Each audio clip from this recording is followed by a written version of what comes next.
हरिः ओम् नमस्ते गणपतये तमेवं प्रत्यक्षं तत्त्वमसि त्वमेव केवलं कर्तासि त्वमेव केवलं धर्तासि त्वमेव केवलं हर्तासि त्वमेव सर्वं खल्विदं ब्रह्मासि त्वं साक्षादात्मासि नित्यं ऋतं वच्मि सत्यं वच्मि अवक्तं माम अवक्तारम् अवसोतारम् अवदातारम् अवधातारम् अवानुचानमवशिष्याम् औपश्चात्तात औपुरस्तात्तात अवचोत्तरात्तात अवदक्षिणात्तात अवचोद्ध्वात्तात अवाधरात्तात सर्वतो मां पाहि पाहि समन्तात त्वं वाङ्मयस्त्वं चिन्मयः त्वमानन्दमयस्त्वं ब्रह्ममयः त्वं सच्चिदानन्दाद्वितीयोऽसि त्वं प्रत्यक्षं ब्रह्मासि त्वं ज्ञानमयो विज्ञानमयोऽसि सर्वं जगदिदं त्वत्तो जायते सर्वं जगदिदं त्वत्तिष्ठति सर्वं जगदिदं त्वयि लयमेष्यति सर्वं जगदिदं त्वयि प्रत्येति त्वं भूमिरापो नलो निलो नभः त्वं चत्वारि वाक्पदानि त्वं गुणत्रयातीतः त्वं कालत्रयातीतः त्वं देहत्रयातीतः त्वं मूलाधारस्थोऽसि नित्यं त्वं शक्तित्रयात्मकः त्वां योगिनो ध्यायन्ति नित्यं त्वं ब्रह्मा त्वं विष्णुस्त्वं रुद्रस्त्वं इन्द्रस्त्वं अग्निस्त्वं वायुस्त्वं सूर्यस्त्वं चन्द्रमास्त्वं ब्रह्म भूर्भुवः स्वरोम गणादिं पूर्वमुच्चार्य वर्णादिं तदनन्तरम् अनुस्वारः परतरः अर्धेन्दुलसितं तारेण रुद्धम् एतत्तव मनुस्वरूपम् गकारः पूर्वरूपम् अकारो मध्यमरूपम् अनुस्वारश्चान्तरूपम् बिन्दुरुत्तररूपम् नादः सन्धानम् संहिता सन्धिः शैषा गणेशविद्या गणकऋषिः निश्चितगायत्री छन्दः श्रीमहागणपतिर्देवता ॐ गं गणपते नमः एकदन्ताय विद्महे वक्रतुण्डाय धीमहि तन्नो दन्ती प्रचोदयात् एकदन्तं चतुर्हस्तं पाशमङ्कुशधारिणम् अभयं वरदं हस्तैर्बिभ्राणं मूषकध्वजं रक्तं लम्बोदरं शूर्पकर्णकं रक्तवाससं रक्तगन्धानुलिप्ताङ्गं रक्तपुष्पैः सुपूजितम् भक्तानुकम्पिनं देवं जगत्कारणमच्युतम् आविर्भूतं च सृष्ट्यादौ प्रकृतेः पुरुषात् परम् एवं ध्यायन्ति यो नित्यं स योगी योगिनां वरः नमो व्रातपतये नमो गणपतये नमः प्रमथपतये नमस्तेऽस्तु लम्बोदराय एकदन्ताय विघ्नविनाशिने शिवसुताय श्रीवरदमूर्तये नमो नमः एतत् अथर्वशीरो यो धीते स ब्रह्मभूयाय कल्पते स सर्वविघ्नैर्बाध्यते स सर्वतः सुखमेधते स पञ्चमहापातकोत्पातकात् प्रमुच्यते सायं मधीयानो दिवस्कृतं पापं नाशयति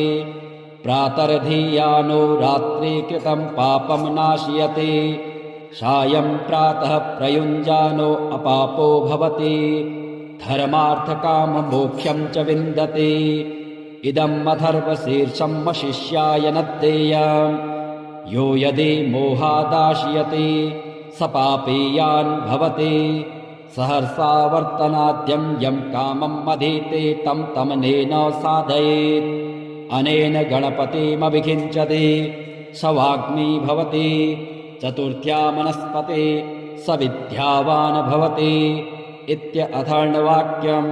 ब्रह्माद्याचरणं विद्यात् न बिभेति कदाचनेति यो दूर्वाङ्कुरैर्यजति स वैष्णवोपमो भवति। यो लाजैर्यजति स यशोवान् भवति, स मेधावान् भवति। यो मोदकसहस्रेण यजति स वाञ्छितफलमवाप्नोति। यः साज्यसमृद्धिर्यजति स सर्वं लभते, स सर्वं लभते। अष्टौ ब्राह्मणान् सम्यक् ग्राहित्वा सूर्यवर्चस्वी भवति। सूर्यग्रहे महानद्यां प्रतिमासन्निधौ वा जपत्वा सिद्धमन्त्रो भवति। महाविघ्नात् प्रमुच्यते, महापापात् प्रमुच्यते, महादोषात् प्रमुच्यते। स सर्वविद् भवति, स सर्वविद् भवति। य एवं वेद।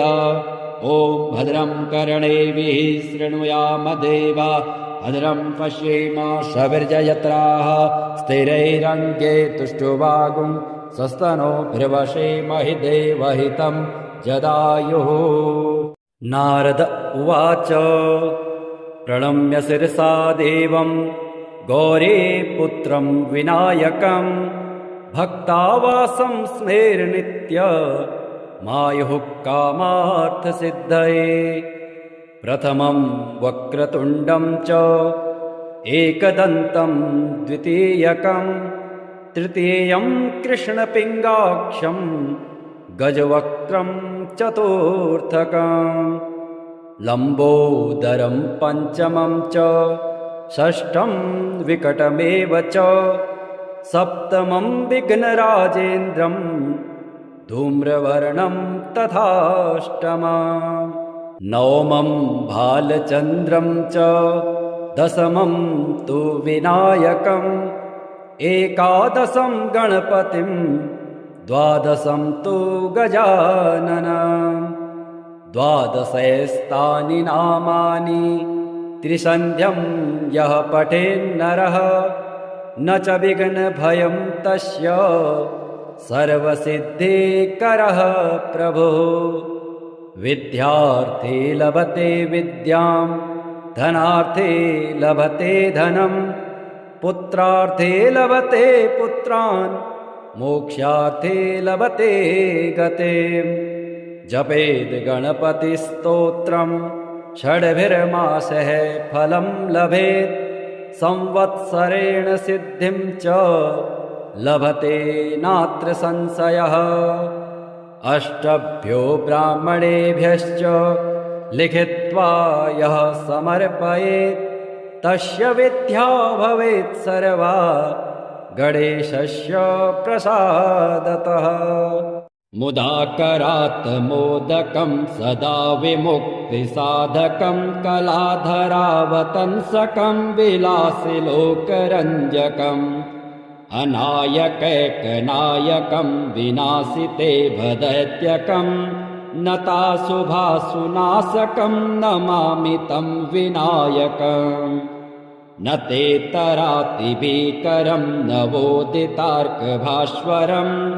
न मत्सुरारिनिर्जरं नताधिकापदुत्तरम्।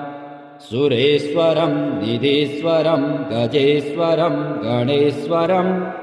महेश्वरं तमाश्रये परात्परं निरन्तरम्। समस्तलोकशङ्करं निरस्तदैत्यकुञ्जरं दरेतरोदरं वरं वरेव वक्रमक्षरम्। कृपाकरं क्षमाकरं मुदाकरं यशस्करं नमस्करं नमस्कृतां नमस्करोमि भास्वरम्। अकिञ्चनार्तिमार्जनं चिरन्तनोक्तिभाजनं पुरारिपूर्वनन्दनं सुरारिगर्वचर्वण। प्रपञ्चनाशभीषणं धनञ्जयादिभूषणं कपोलदानवारणं भजे पुराणवारणम्। नितान्तकान्तदन्तकान्तिमन्तकात्मकात्मजं मचिन्त्यरूपमन्तहीनमन्तराय कृन्तनम्। हृदन्तरे निरन्तरं वसन्तमेव योगिनां तमेकदन्तमेव तं विचिन्तयामि सन्ततम् महागणेश पञ्चरत्नमादरेण योऽन्वहम् प्रगायते प्रभातके हृदि स्मरन् गणेश्वरम् अरोगतामदोषतां सुसाहितिं सुपुत्रतां समाहितायुरष्टभूतिमभ्युपैति सुचिरात्। हरिः ओम् नमस्ते गणपतये तमेवं प्रत्यक्षं तत्त्वमसि त्वमेव केवलं कर्तासि त्वमेव केवलं धर्तासि त्वमेव केवलं हर्तासि त्वमेव सर्वं खल्विदं ब्रह्मासि त्वं साक्षादात्मासि नित्यं ऋतं वच्मि सत्यं वच्मि अवक्तं माम अवक्तारम् अवसोतारम् अवदातारम् अवधातारम् अवानुचानमवशिष्याम् औपश्चात्तात औपुरस्तात्तात अवचोत्तरात्तात अवदक्षिणात्तात अवचोद्ध्वात्तात अवाधरात्तात सर्वतो मां पाहि पाहि समन्तात त्वं वाङ्मयस्त्वं चिन्मयः त्वमानन्दमयस्त्वं ब्रह्ममयः त्वं सच्चिदानन्दाद्वितीयोऽसि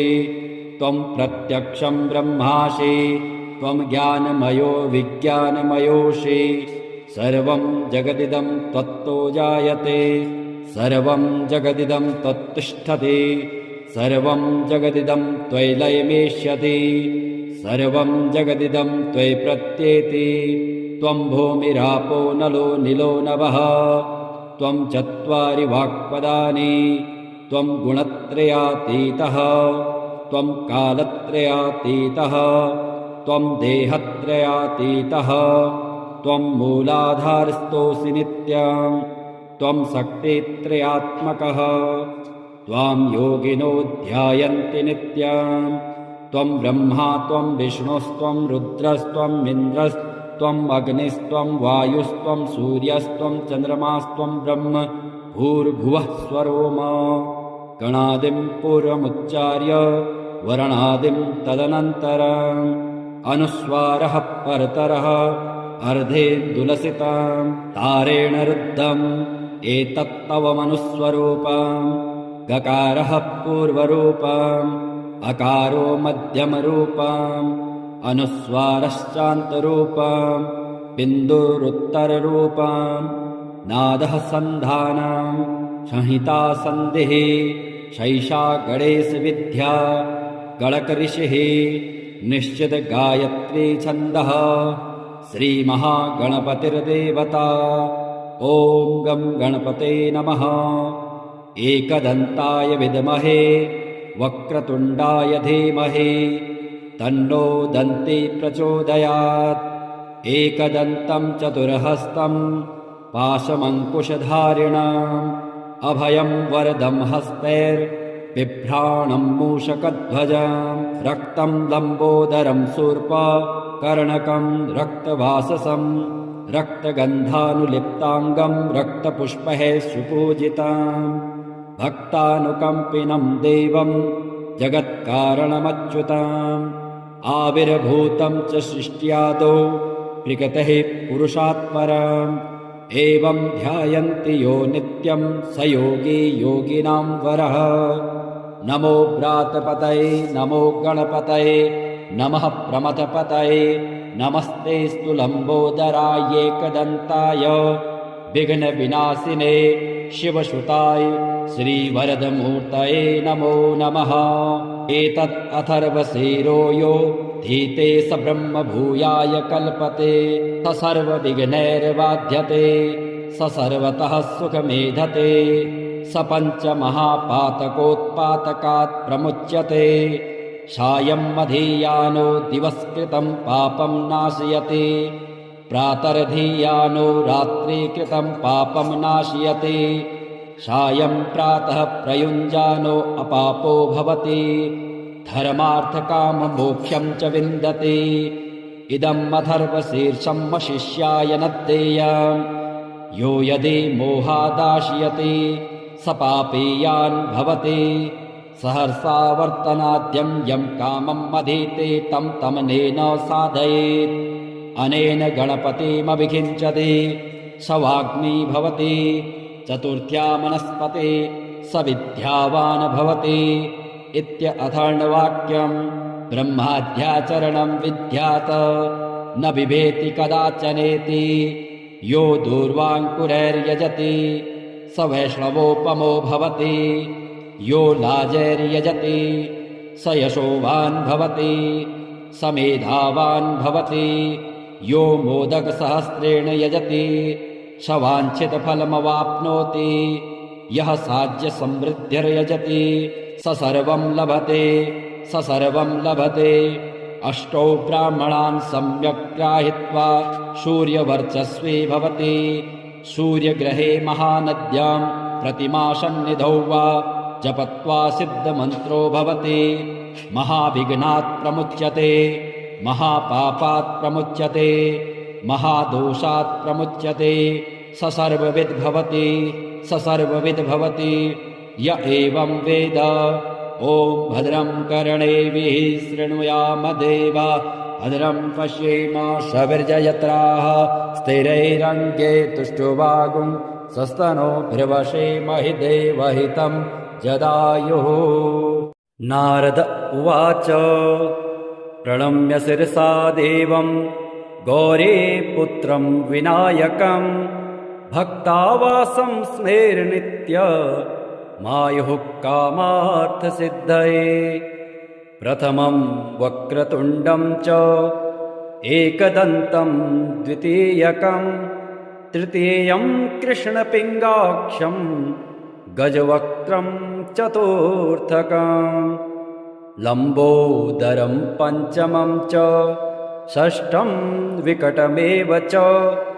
सप्तमं विघ्नराजेन्द्रं धूम्रवर्णं तथाष्टमं नवमं भालचन्द्रं च दशमं तु विनायकम् एकादशं गणपतिं द्वादशं तु गजाननं द्वादशैस्तानि नामानि त्रिसन्ध्यं यः पठेन्नरः न च विघ्नभयं तस्य सर्वसिद्धिकरः प्रभुः विद्यार्थे लभते विद्यां धनार्थे लभते धनं पुत्रार्थे लभते पुत्रान् मोक्षार्थे लभते गतिं जपेद् गणपतिस्तोत्रं षड्भिर्मासः फलं लभेत् संवत्सरेण सिद्धिं च लभते नात्र संशयः अष्टभ्यो ब्राह्मणेभ्यश्च लिखित्वा यः समर्पयेत् तस्य विद्या भवेत् सर्वा गणेशस्य प्रसादतः मुदाकरात् मोदकं सदा विमुक्तिसाधकं कलाधरावतंसकं विलासिलोकरञ्जकम् अनायकैकनायकं विनाशिते भदैत्यकं नताशुभासुनाशकं नमामि तं विनायकम् न तेतरातिभीकरं नवोदितार्कभास्वरं नमत्सुरारिनिर्जरं नताधिकापदुत्तरम् सुरेश्वरं निधीश्वरं गजेश्वरं गणेश्वरं महेश्वरं तमाश्रये परात्परं निरन्तरम् समस्तलोकशङ्करं निरस्तदैत्यकुञ्जरं दरेतरोदरं वरं वरेव वक्रमक्षरम् कृपाकरं क्षमाकरं मुदाकरं यशस्करं नमस्करं नमस्कृतां नमस्करोमि भास्वरम् अकिञ्चनार्तिमार्जनं चिरन्तनोक्तिभाजनं पुरारिपूर्वनन्दनं सुरारिगर्वचर्वण प्रपञ्चनाशभीषणं धनञ्जयादिभूषणम् कपोलदानवारणं भजे पुराणवारण नितान्तकान्तदन्तकान्तिमन्तकात्मकात्मजम् मचिन्त्यरूपमन्तहीनमन्तराय चिन्तन हृदन्तरे निरन्तरं वसन्तमेव योगिनां तमेकदन्तमेव तं विचिन्तयामि सन्ततम् महागणेश पञ्चरत्नमादरेण योन्वहम् प्रगायते प्रभातके हृदि स्मरन् गणेश्वरम् अरोगतामदोषतां सुसाहितिं सुपुत्रतां समाहितायुरष्टभूतिमभ्युपैति सुचिरात्। हरिः ओम् नमस्ते गणपतये तमेवं प्रत्यक्षं तत्त्वमसि त्वमेव केवलं कर्तासि त्वमेव केवलं धर्तासि त्वमेव केवलं हर्तासि त्वमेव सर्वं खल्विदं ब्रह्मासि त्वं साक्षात् आत्मासि नित्यं ऋतं वच्मि सत्यं वच्मि अवक्तं माम अवक्तारम्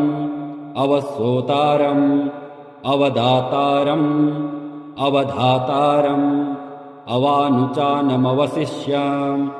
औपश्चात्तात औपुरस्तात्तात अवचोत्तरात्तात अवदक्षिणात्तात अवचोद्ध्वात्तात अवाधरात्तात सर्वतो मां पाहि पाहि समन्तात त्वं वाङ्मयस्त्वं चिन्मयः त्वमानन्दमयस्त्वं ब्रह्ममयः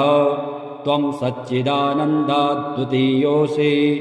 त्वं प्रत्यक्षं ब्रह्मासि त्वं ज्ञानमयो विज्ञानमयोऽसि सर्वं जगदिदं त्वत्तो जायते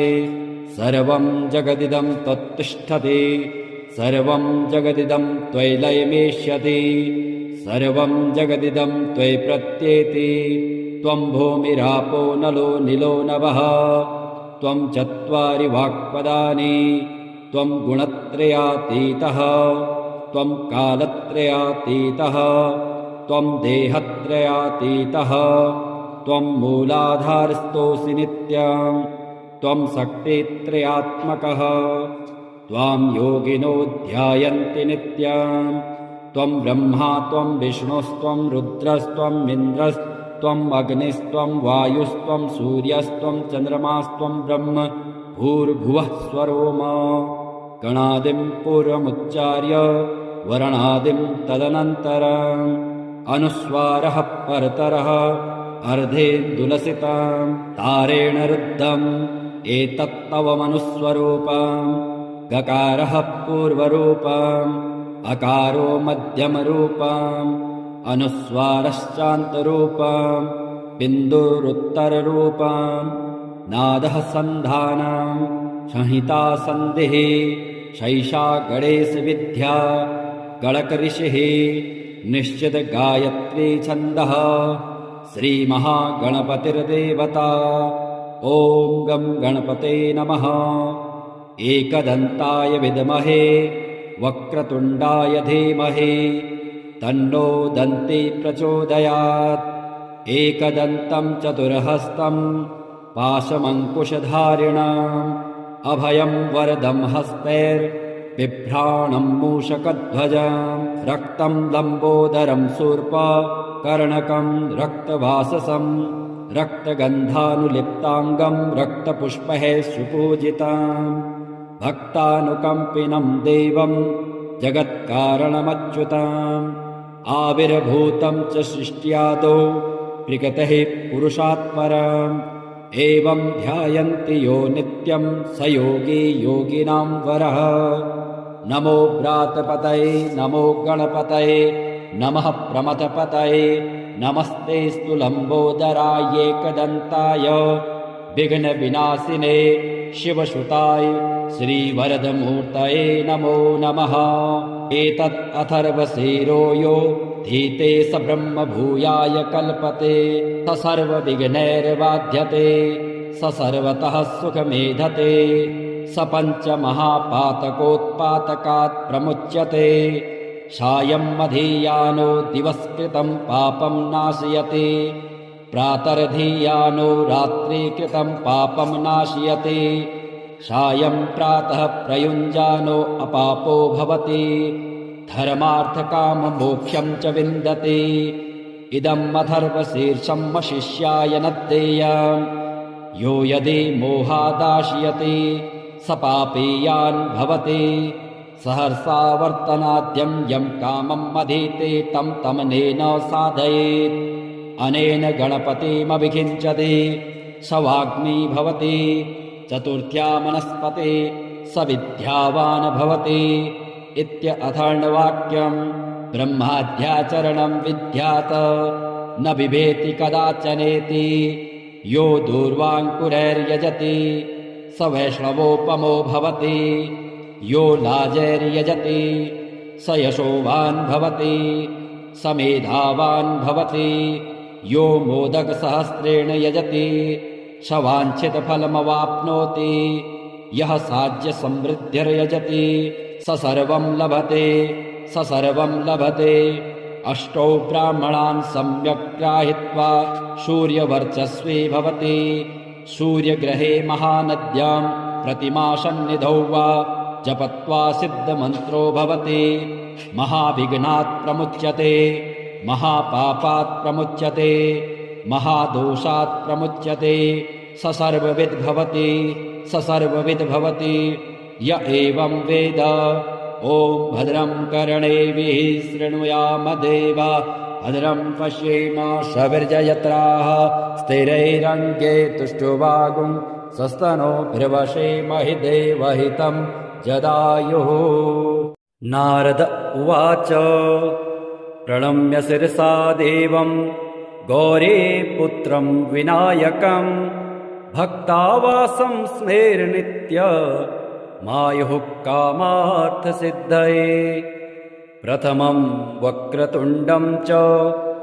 एकदन्तं द्वितीयकं तृतीयं कृष्णपिङ्गाक्षं गजवक्त्रं चतुर्थकं लम्बोदरं पञ्चमं च षष्ठं विकटमेव च सप्तमं विघ्नराजेन्द्रं धूम्रवर्णं तथाष्टमं नवमं भालचन्द्रं च दशमं तु विनायकम् एकादशं गणपतिं द्वादशं तु गजाननं द्वादशैस्तानि नामानि त्रिसन्ध्यं यः पठेन्नरः न च विघ्नभयं तस्य सर्वसिद्धिकरः प्रभुः विद्यार्थे लभते विद्यां धनार्थे लभते धनं पुत्रार्थे लभते पुत्रान् मोक्षार्थे लभते गतिं जपेद् गणपतिस्तोत्रं षड्भिर्मासः फलं लभेत् संवत्सरेण सिद्धिं च लभते नात्र संशयः अष्टभ्यो ब्राह्मणेभ्यश्च लिखित्वा यः समर्पयेत् तस्य विद्या भवेत् सर्वा गणेशस्य प्रसादतः मुदाकरात् मोदकं सदा विमुक्तिसाधकं कलाधरावतंसकं विलासिलोकरञ्जकम् अनायकैकनायकं विनाशिते भदैत्यकं नताशुभासुनाशकं नमामि तं विनायकम् न ते तरातिभीकरं नवोदितार्कभास्वरं न मत्सुरारिनिर्जरं नताधिकापदुत्तरम् सुरेश्वरं निधीश्वरं गजेश्वरं गणेश्वरं महेश्वरं तमाश्रये परात्परं निरन्तरं समस्तलोकशङ्करं निरस्तदैत्यकुञ्जरम् दरेतरोदरं वरं वरेव वक्त्रमक्षरम् कृपाकरं क्षमाकरं मुदाकरं यशस्करं नमस्करं नमस्कृतां नमस्करोमि भास्वरम् अकिञ्चनार्तिमार्जनं चिरन्तनोक्तिभाजनं पुरारिपूर्वनन्दनं सुरारिगर्वचर्वण प्रपञ्चनाशभीषणं धनञ्जयादिभूषणं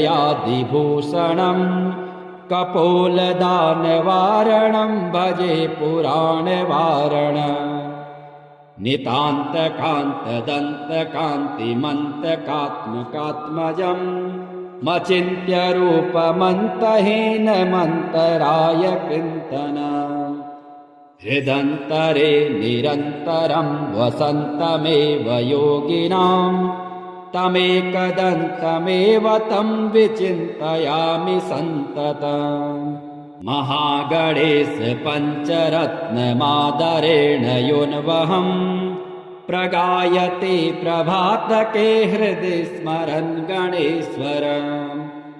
अरोगतामदोषतां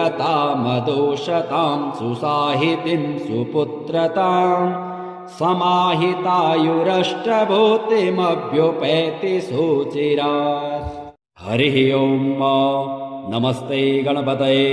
तमेवं प्रत्यक्षं तत्त्वमसि त्वमेव केवलं कर्तासि त्वमेव केवलं धर्तासि त्वमेव केवलं हर्तासि त्वमेव सर्वं खल्विदं ब्रह्मासि त्वं साक्षात् आत्मासि नित्यं ऋतं वच्मि सत्यं वच्मि अवक्तं माम अवक्तारम् अवसोतारम् अवदातारम् अवधातारम् अवानुचानमवशिष्याम् औपश्चात्तात औपुरस्तात्तात अवचोत्तरात्तात अवदक्षिणात्तात अवचोद्ध्वात्तात अवाधरात्तात सर्वतो मां पाहि पाहि समन्तात त्वं वाङ्मयस्त्वं चिन्मयः त्वमानन्दमयस्त्वं ब्रह्ममयः त्वं सच्चिदानन्दाद्वितीयोऽसि त्वं प्रत्यक्षं ब्रह्मासि त्वं ज्ञानमयो विज्ञानमयोऽसि सर्वं जगदिदं त्वत्तो जायते सर्वं जगदिदं त्वत्तिष्ठति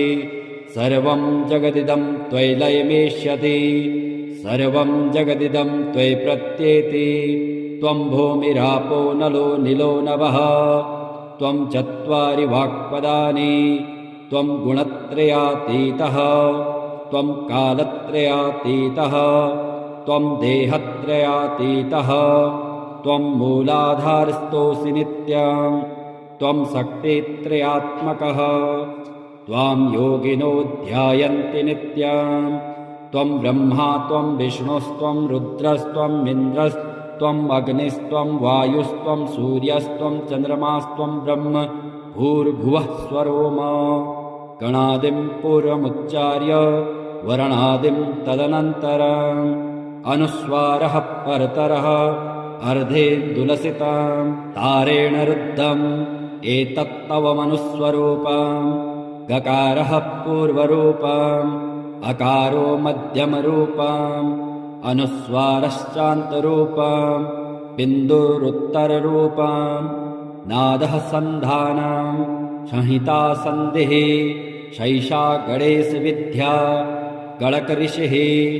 निश्चित गायत्री छन्दः श्रीमहागणपतिर्देवता ॐ गं गणपते नमः एकदन्ताय विद्महे वक्रतुण्डाय धीमहि तन्नो दन्ती प्रचोदयात् एकदन्तं चतुर्हस्तं पाशमङ्कुशधारिणम् अभयं वरदं हस्तैर्बिभ्राणं मूषकध्वजं रक्तं लम्बोदरं शूर्पकर्णकं रक्तवाससं रक्तगन्धानुलिप्ताङ्गं रक्तपुष्पैः सुपूजितं भक्तानुकम्पिनं देवं जगत्कारणमच्युताम् आविर्भूतं च सृष्ट्यादौ प्रकृतिः पुरुषात्परम् एवं ध्यायन्ति यो नित्यं स योगी योगिनां वरः नमो व्रातपतये नमो गणपतये नमः प्रमथपतये नमस्तेऽस्तु लम्बोदराय एकदन्ताय विघ्नविनाशिने शिवसुताय श्रीवरदमूर्तये नमो नमः एतत् अथर्वशीरो यो धीते स ब्रह्मभूयाय कल्पते स सर्वविघ्नैर्बाध्यते स सर्वतः सुखमेधते स पञ्चमहापातकोत्पातकात् प्रमुच्यते सायं मधीयानो दिवस्कृतं पापं नाशयति प्रातर्धीयानो रात्रिकृतं पापं नाशयति सायं प्रातः प्रयुञ्जानो अपापो भवति धर्मार्थकाममोक्षं च विन्दति इदम् अथर्वशीर्षं शिष्याय न देयम् यो यदि मोहादाशयति स पापीयान् भवति सहर्षावर्तनाद्यं यं कामम् अधीते तं तमनेन साधयेत् अनेन गणपतिमभिषिञ्चति स वाग्मी भवति चतुर्थ्या मनस्पते स विद्यावान् भवति इत्यथर्ववाक्यम् ब्रह्माद्याचरणं विद्यात् न बिभेति कदाचनेति यो दूर्वाङ्कुरैर्यजति स वैष्णवोपमो भवति यो लाजैर्यजति स यशोवान् भवति स मेधावान् भवति यो मोदकसहस्रेण यजति स वाञ्छितफलमवाप्नोति यः साज्यसमृद्धिर्यजति स सर्वं लभते स सर्वं लभते अष्टौ ब्राह्मणान् सम्यक् ग्राहीत्वा सूर्यवर्चस्वी भवति सूर्यग्रहे महानद्यां प्रतिमासन्निधौ वा जपत्वा सिद्धमन्त्रो भवति महाविघ्नात् प्रमुच्यते महापापात् प्रमुच्यते महादोषात् प्रमुच्यते स सर्वविद् भवति स सर्वविद् भवति य एवं वेद ॐ भद्रं कर्णेभिः शृणुयाम देवा भद्रं पश्येम सविर्जयत्राः स्थिरैरङ्गे तुष्टुवागुं सस्तनोभिर्वशेमहि देवहितं जदायुः नारद उवाच प्रणम्य शिरसा देवं गौरीपुत्रं विनायकं भक्तावासं स्मेरनित्य मायुः कामार्थसिद्धये प्रथमं वक्रतुण्डं च एकदन्तं द्वितीयकं तृतीयं कृष्णपिङ्गाक्षं गजवक्त्रं चतुर्थकं लम्बोदरं पञ्चमं च षष्ठं विकटमेव च सप्तमं विघ्नराजेन्द्रं धूम्रवर्णं तथाष्टमं नवमं भालचन्द्रं च दशमं तु विनायकम् एकादशं गणपतिं द्वादशं तु गजाननं द्वादशैस्तानि नामानि त्रिसन्ध्यं यः पठेन्नरः न च विघ्नभयं तस्य सर्वसिद्धिकरः प्रभुः विद्यार्थे लभते विद्यां धनार्थे लभते धनं पुत्रार्थे लभते पुत्रान् मोक्षार्थे लभते गतिं जपेद् गणपतिस्तोत्रं षड्भिर्मासः फलं लभेत् संवत्सरेण सिद्धिं च लभते नात्र संशयः अष्टभ्यो ब्राह्मणेभ्यश्च लिखित्वा यः समर्पयेत् तस्य विद्या भवेत् सर्वा गणेशस्य प्रसादतः मुदाकरात् मोदकं सदा विमुक्तिसाधकं कलाधरावतंसकं विलासिलोकरञ्जकम् अनायकैकनायकं विनाशिते भदैत्यकं नताशुभाशुनाशकं नमामि तं विनायकम् न ते तरातिभीकरं नवोदितार्कभास्वरम् न मत्सुरारिनिर्जरं नताधिकापदुत्तरम् सुरेश्वरं निधीश्वरं गजेश्वरं गणेश्वरं महेश्वरं तमाश्रये परात्परं निरन्तरम् समस्तलोकशङ्करं निरस्तदैत्यकुञ्जरं दरेतरोदरं वरं वरेव वक्रमक्षरम् कृपाकरं क्षमाकरं मुदाकरं यशस्करं नमस्करं नमस्कृतां नमस्करोमि भास्वरम् अकिञ्चनार्तिमार्जनं चिरन्तनोक्तिभाजनं पुरारिपूर्वनन्दनं सुरारिगर्वचर्वण प्रपञ्चनाशभीषणं धनञ्जयादिभूषणं कपोलदानवारणं भजे पुराणवारणम् नितान्तकान्तदन्तकान्तिमन्तकात्मकात्मजं मचिन्त्यरूपमन्तहीनमन्तराय चिन्तनम् हृदन्तरे निरन्तरं वसन्तमेव योगिनां तमेकदन्तमेव तं विचिन्तयामि सन्ततम् महागणेश पञ्चरत्नमादरेण योन्वहं प्रगायते प्रभातके हृदि स्मरन् गणेश्वरम् अरोगतामदोषतां सुसाहितिं सुपुत्रतां समाहितायुरष्टभूतिमभ्युपैति सुचिरात्